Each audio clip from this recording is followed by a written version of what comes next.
Hi everyone, and welcome to Worth the Calories, a Great British Bake Off podcast. I'm Matthew. And I'm Catherine.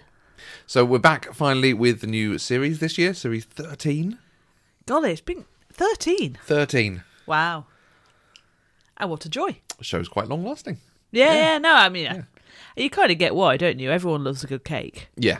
It is very accessible and fun. They started with the whole Star Wars spoof comedy thing that was both a mix of cringe and a little bit funny. Fair enough. So good on them.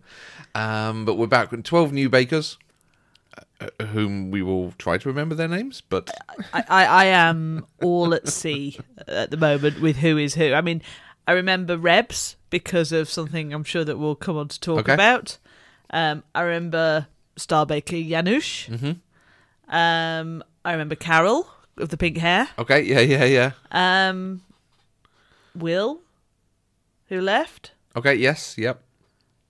And I just haven't really got to grips with the rest of them yet. Yeah. And there's a couple other I think we'll reference. So, and it's always the thing that we know there's going to be 4, maybe 5 of them, obviously, that we only see for a handful of hours, and some that we're going to spend 10 hours with. So, absolutely. Yeah, so straight into it. The first round was to make mini sandwich cakes. Some interesting ideas on there, a few different takes. As we've said over the last couple of years, a nice way of sort of starting and introducing with something they can put their own spin on. Yeah, I was about to say, do you think this was a good signature? Yeah. I think definitely this and the technical, I'm fully behind this week. I think they're good challenges. I think this is a way of saying it's just sandwich cakes. And sandwich cakes can mean a lot of things. You could invent something. You know, it's 2 bits of sponge with something in between them. And go wild from there. Yes. So people could do rounds, they could do slices, they could do all sorts of different flavours, all sorts of different things in the middle. It's a good idea. Yeah. I think it's interesting, isn't it? Because I think the signature and the showstopper were, I mean, obviously the showstopper had to taste good as well, but we're testing 2 very different sets of skills. Mm-hmm. Your signature potentially was more about the flavour. Yeah. And what flavour combinations you chose and what flavour combinations you did to show off your skills. And the showstopper, if you don't have the artistic flair and the eye for and the careful hand to make something look good, it's going to be rubbish, isn't it? Yeah. Basically. Good stuff. Is this the point we talk about recipes being available from the show and how we would normally do this? Yes. So normally we used to both do the technical, then we realised we can't eat that much of the same thing in just one household of 2 people. And to be honest, I'm more into baking things that are core skills that I might repeat. Okay. Mm-hmm. Which I think is why I've tended to do more of the signatures or elements of the showstopper and things like that. Yeah. Would you say that's fair? I think that's very fair. I like trying something new each time and going, oh, I've done that. Yeah, I've learned from it. What's next? Yeah. Yes. So normally I'd be choosing one of the signatures or choosing from what would potentially be a selection of recipes on the Bake Off website.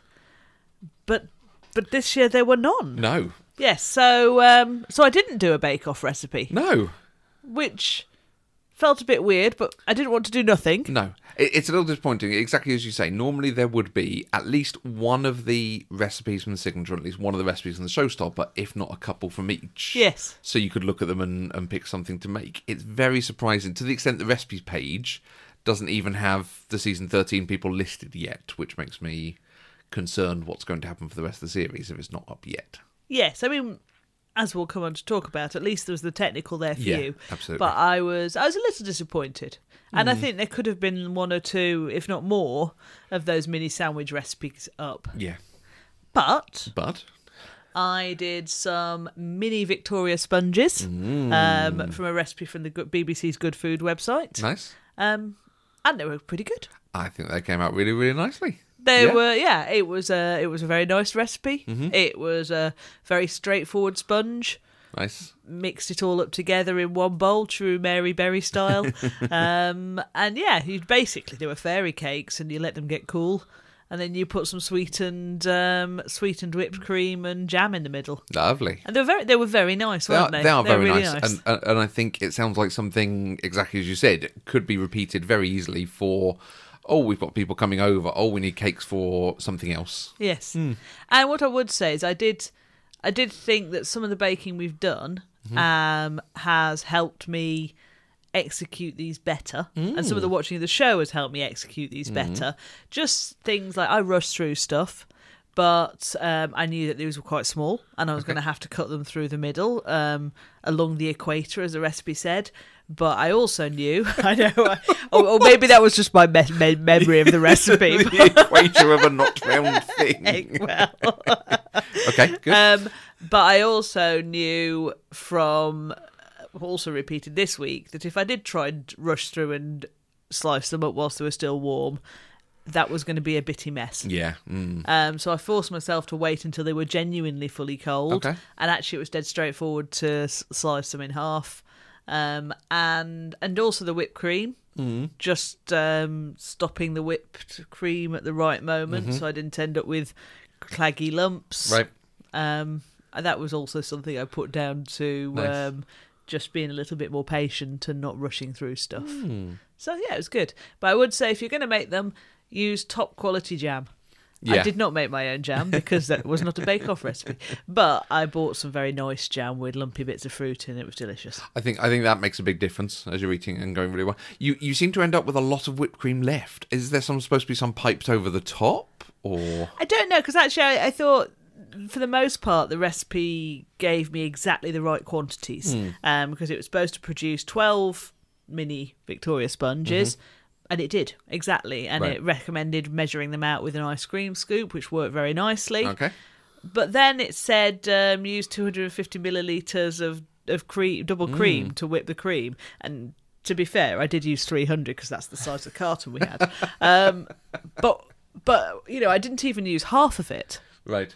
So, yeah, there was an awful lot of whipped cream, which I'm going to try and freeze and see what happens to it, because we don't need that much whipped cream for the next week.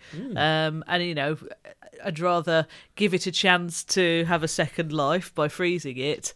And if it's rubbish after freezing, well, then I'll just throw it out, and that's what I would have done if I hadn't tried freezing it anyway. Absolutely. So, yes. Okay. Nice.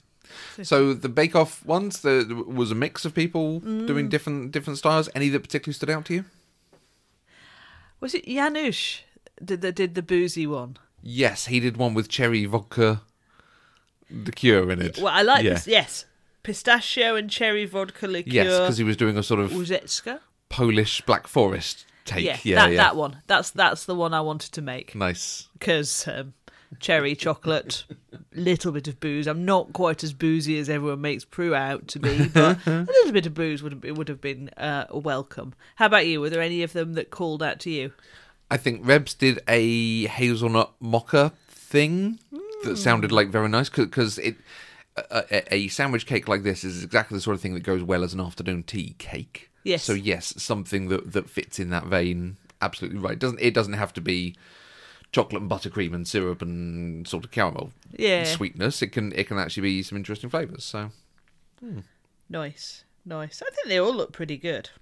Yeah, no one did terribly, but it very clearly did show who was comfortable with, I'm going to make some sponges, leave them to the right time, cut them at the right time, they're going to look good, and then I'm going to focus on the other bits. And the people who were, understandably feeling the pressure of being in the tent itself, less experienced than others.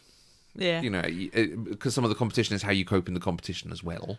And I think this week really did feel like there was a lot of that to show. Do we know if they got to practice in the tent at all this year? I don't. No. Yeah, no, I don't either. Because I think that might be throwing some people off their game. Yeah. But yes. Okay. Technical. Red velvet cake. Red velvet cake. Which is an exceptionally good technical challenge for early in a series. Yeah. Because it is a technically challenging bake. Yeah. They massively pared back the amount of instructions given. Okay. Which was really interesting. It really was make the batter. Yeah. And then cook type instructions. And then it's one that takes a decent amount of construction and decoration. So many layers, right? Well, exactly. So it's quite interesting to see, as we saw, some people who make it regularly or know how to make it, because it is a well-known thing. Did I say red velvet cake? Yeah. You said okay. that. You said red velvet. I suddenly worried I'd said the wrong thing. but people who haven't done it, and it's a slightly different thing that some people, might not have done previously.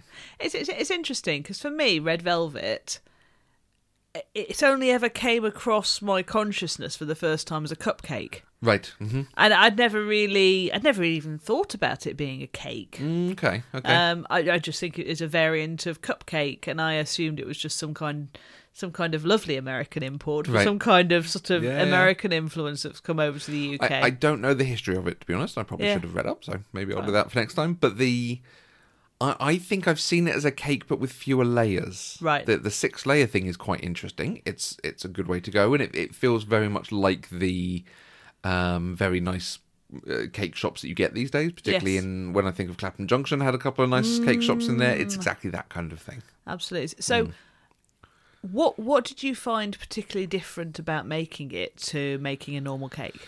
A few bits. Let's talk the recipe ever so slightly, sure. and I don't want to call out the Bake Off recipe people, but they listed it that it needs to go in 17cm tins.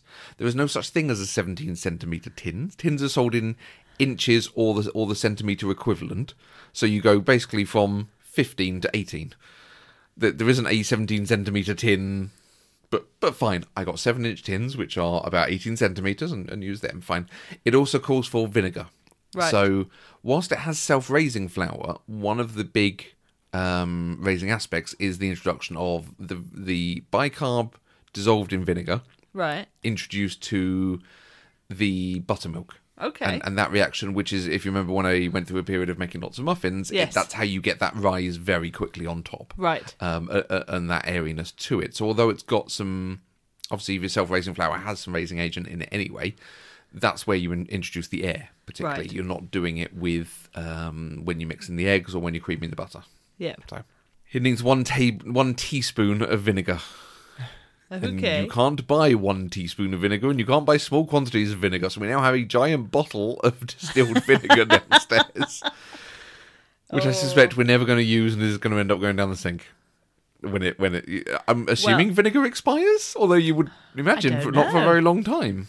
Well, I mean, you make pickles in vinegar as a preservative. So maybe it maybe it's not going to go away. But we never ever need to buy white vinegar again. I feel like somewhere there should have been some. And here's how you sauce, or here's an option for doing it if you don't want to buy a whole thing of vinegar. Anyway, that's my complaint. Yeah, I did choose to make this, so fine.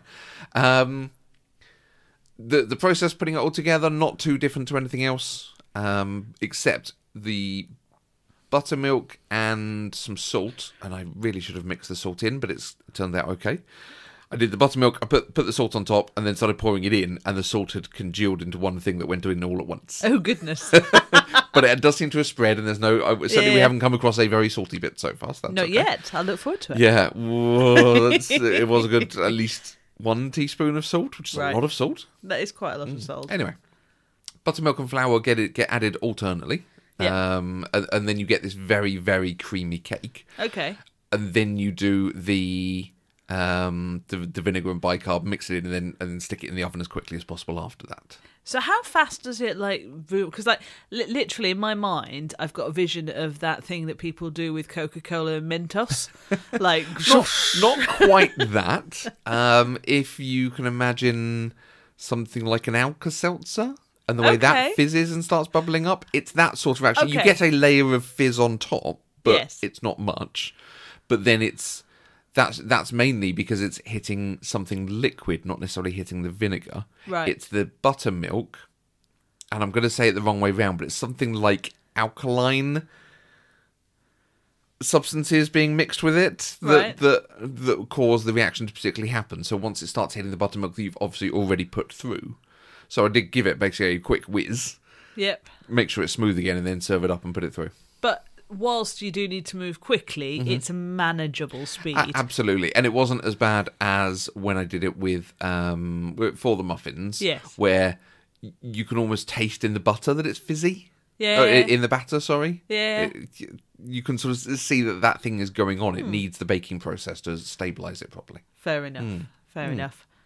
And they bake nicely. So they baked very nicely. I took them out of the tins a bit too early. It said 5 minutes. Should have given it more because they were fairly crumbly when they came out, but managed to recover that.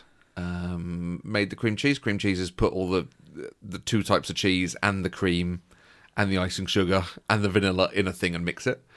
It's good. Now, last week I made the Italian carrot cake with fig jam. Yes. And decorated that with cream cheese, and I was very surprised by how runny the cream cheese was, and or the cream cheese frosting.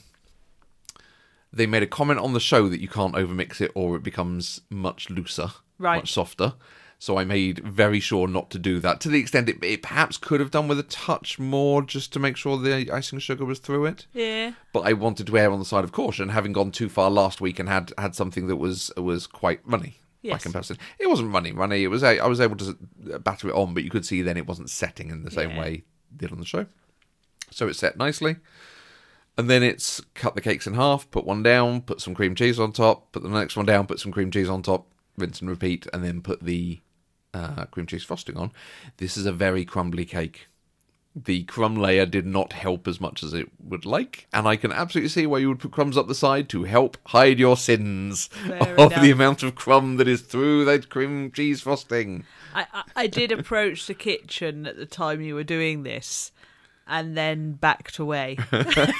I decided the kitchen didn't need my presence at that particular moment. It's a very as the sort of kind of chiffon cakes are much lighter and much more crumbly, and then obviously having cut it didn't help as well, because then you're exposing the inner layer of it. How was the cutting? Because you seem to have done really well on the layers. Cutting was fine. We've got a what's effectively a saw for cakes that you can adjust the height and go through, so that was very useful to do it. So the cutting was all right. I don't think it needed it. Right. I think there is now too much cream cheese, and obviously part of this is because on the show they talked about have as much cream cheese as layers in there.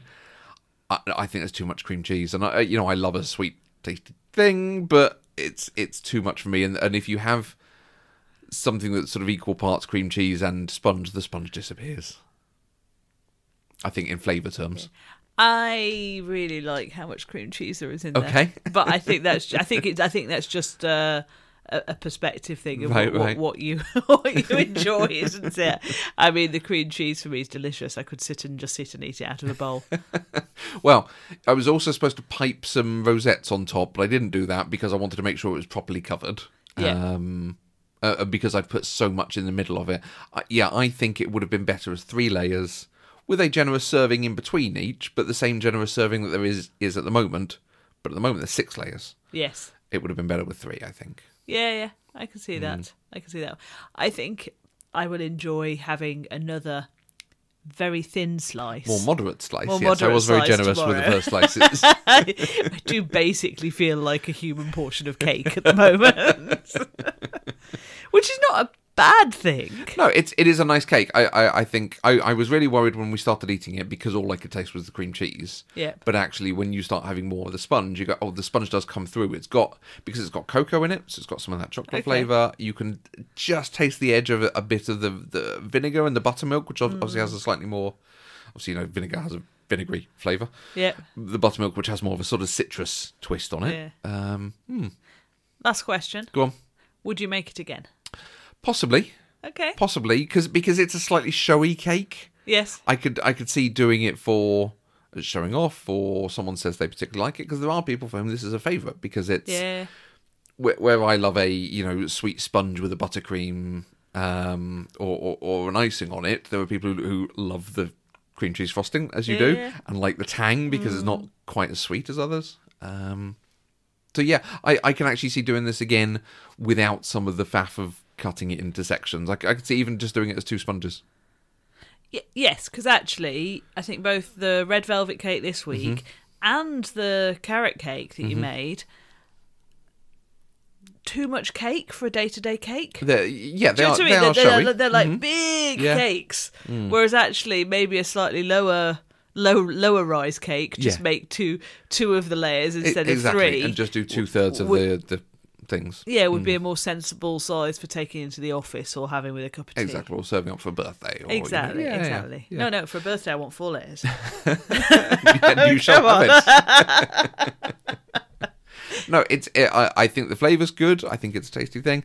The other thing I'm a little worried with all the cream cheese frosting is the weight of it. I think it compresses, again, because it's a fairly light sponge, I think it compresses the sponge slightly. Yeah. I can see how that would be happening. It would be interesting to see what it looks like inside tomorrow. Yes. After it's sat for a night in the fridge. Yeah. Because it will need to be in the fridge because of all that cream cheese. Absolutely, yeah. It also only needed 250ml of the double cream. Well, I think we need to complain to the supermarkets. So you have 50ml left, because I didn't just throw 300ml in, because that's what I bought. One of the very many ways you can identify the subtle differences between our personalities. The one thing I did do is I'm a little more casual with the buttermilk, because the buttermilk is 270ml, and they come in pots of 284. Why? So I'm assuming it's some sort of imperial measurement thing. It's probably equal to a quart or a half pint or something. Is it a half pint? Maybe it's a half something pint. on those lines. That would make sense. But 270 to 284 is pour it in, but don't tap the pot out. Yeah. 14ml feels about what's left inside the pot once you've poured it, and But yeah, an extra whole 50 millilitres is a difference. It's quite a bit, Catherine. Any thoughts on the technical as they made it, on the people who performed and didn't? Honestly, I couldn't see an awful lot of difference. But well, no, hang on.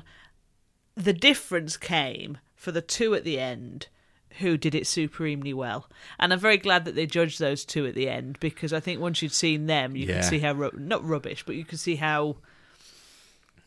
Ropey. I was trying to find a kinder word, but I couldn't. The rest of them were. Right. Because I think those 2 at the end, like, they really showed that they knew what they were doing, but also clearly baking skills as well. Yeah.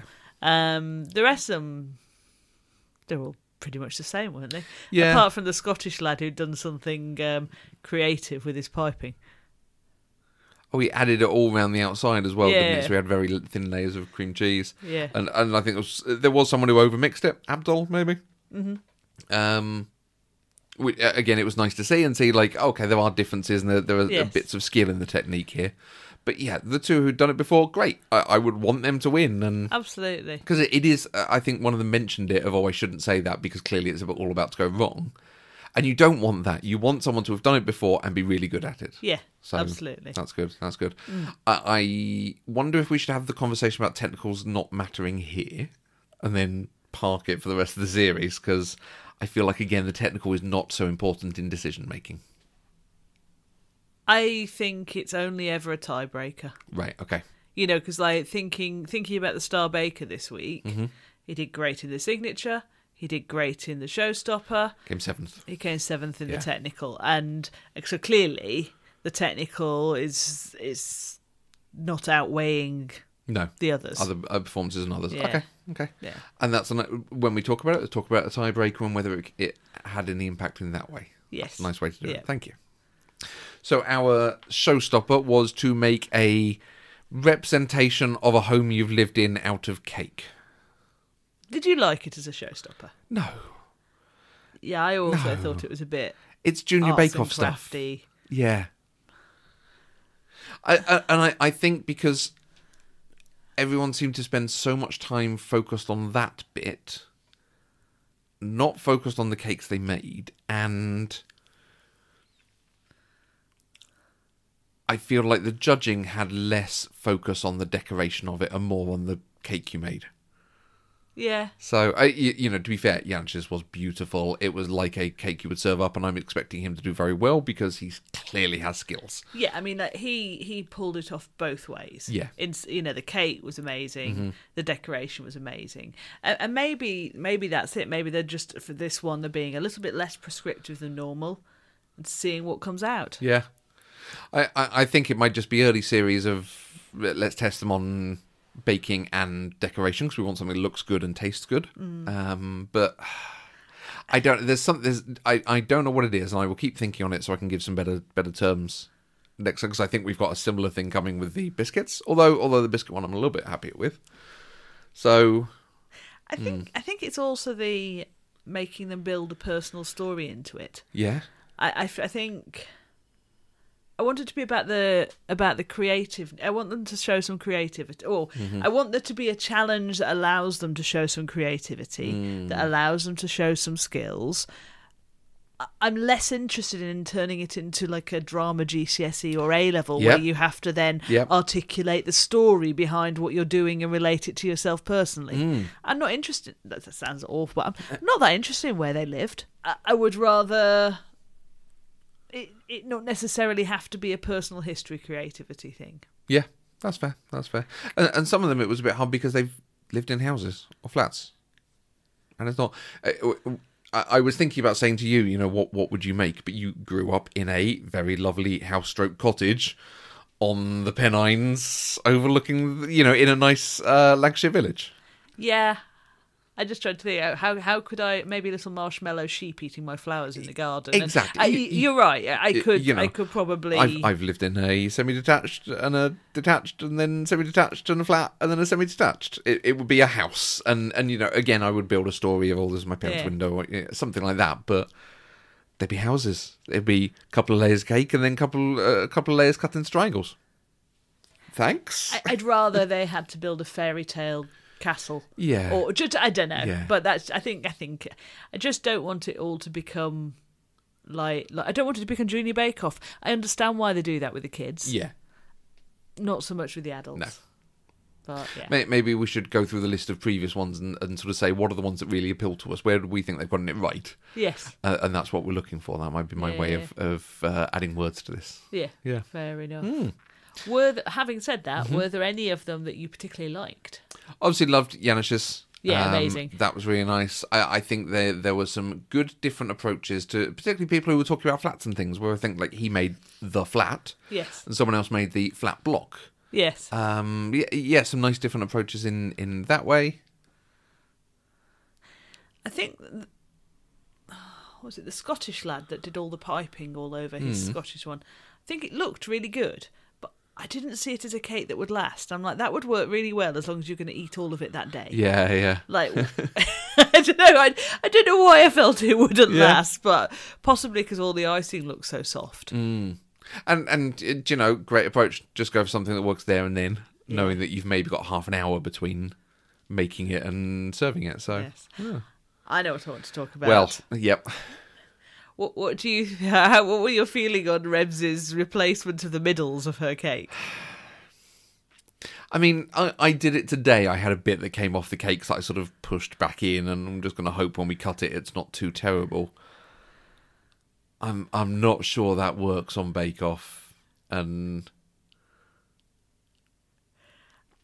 it's such a strange thing to do, to say I'm actually taking a circle out and putting a circle back in. Because it's the whole... I don't know. Like, at least she tried to do something. I was interested that she didn't get called out on it in judging. And I'm like, well, it clearly worked for her then. Yeah. Because I quite like the sort of on-the-hoof problem solving. She didn't just go, True. Oh, and the middles are rubbish. Yeah. And do a pouty face. She was just like, right, let's see what I can do to change this up. I found that quite entertaining. Yeah, because she's kind of the one who stood out because she had problems on each of them. It didn't quite go right on each of them, but she clearly knows what she's doing. It really felt like she hadn't gotten to grips with the oven. Yeah. Because that last one, it felt like she'd cooked it too hot. So it cooked the outside and made her think the inside was going to be cooked, and it hadn't gone all the way through. It should have been cooler and longer, maybe. Whereas some of the others were, you can see the difference in skill levels or experience here. I wonder if her oven at home is cooked slightly outside. It's just... Exactly. Yeah. So maybe that's a story we'll get. We shall see. Yeah. Interesting. Will left. We've said in the past, you can almost tell the people who play up to the camera tend to not be the ones who stay so long, and I felt like he was doing that. And I don't know, again, as we always talk about, is it the editing? Is it something in the way they put the show together? Oh, he's about to go, so let's give him more time, and more of his playing up to the camera? Or is it that he did that, and it's like you want to say in class, like, just focus on your work. Stop coming up with jokes on everything you did. And I'm saying that as someone who did that and was told that in maths class. Stop thinking of the next joke you're going to make and actually focus. Yes, because the ones who were not the top, but were quietly competent, we hardly saw them this episode. Exactly. There might have been, she was a project manager for Boris Johnson, so let's have a quick chat about that. But then we sort of moved on from seeing her again, For instance, Dawn, I think that was. Yeah, well, I'm going to have to do better at the names by next week. So, next week is Biscuits, Ooh, which is always an interesting one. Yeah. Yes. Because so many people bring different things, and so many people try different things. Try, like, pushing it out with different flavours and different types of biscuits. I'm interested to see what comes. Yeah, me too. Looking forward to it. Any thoughts on the grouping so far, on the show this year? Any differences? Anything that's standing out that you're looking forward to? I think I'm hoping that we will keep Signatures as a sort of an empty canvas of different shapes for them to paint their own flavour profiles on. Yeah. I think it's too early for me to say really whether this is going to be a great series, whether I'm going to like the bunch of bakers or not. I'm sure I am, and I'm sure it will be. But, you know, a couple that make you cry, a couple that are your favourites who go out too early. Exactly, exactly. But yeah, I'm just really looking forward to seeing what comes. Terrific. How about you? Any thoughts from you, my love? No, it's going to be interesting to see. I feel like it's a slightly different group. Yeah. There's no one that I feel... We've had a couple of years where we've had people that I think want to be famous. Okay. And are using this as an opportunity to get onto it. You know, we've watched a few of these competitions, and it turns out they've been on different things over the years. There was that lad in the woodworking competition who it turns out had been on other similar competitions doing things. Yes. And I feel like Bake Off, we've had a couple that I've gone... they clearly understand if you go on to Bake Off and do well, like Liam has, and like some others have, that you can turn it into a career. Yes, I haven't spotted who's got a nascent cookbook in the offing yet. Exactly. The only one I've noticed is the Bake Off themselves, because that red velvet cake recipe is from the Bake Off cookbook that's coming out at some point. Or maybe they need to correct the sizing of their baking tins for the book. Maybe so. But it feels like a more everyday set of people.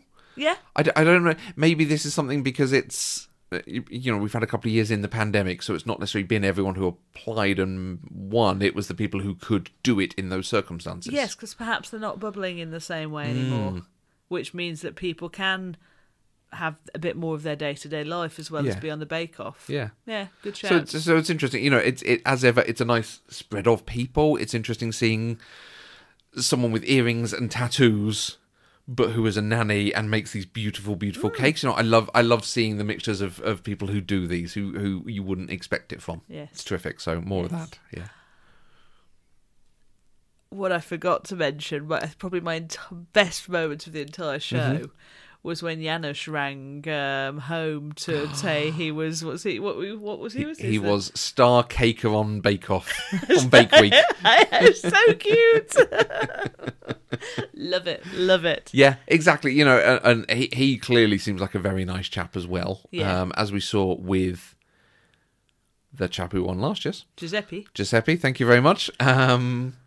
Who was very much the same, and didn't we have a dad who was bubbling with his kids there as well, who was lovely. So more of that. It is just so nice to see nice people. I don't want to keep using the word nice, but the niceness on TV. People that you would want to spend time with. Exactly. This is not a competition that has a great prize. Yes. You're not doing this and it's all under stress and thing. You're doing this because you want to, because it's a thing you're skilled at, and it's an interesting challenge. Absolutely. Yeah, more of that. Yay. Well, we're back for Biscuit Week. We'll see you then. See you then.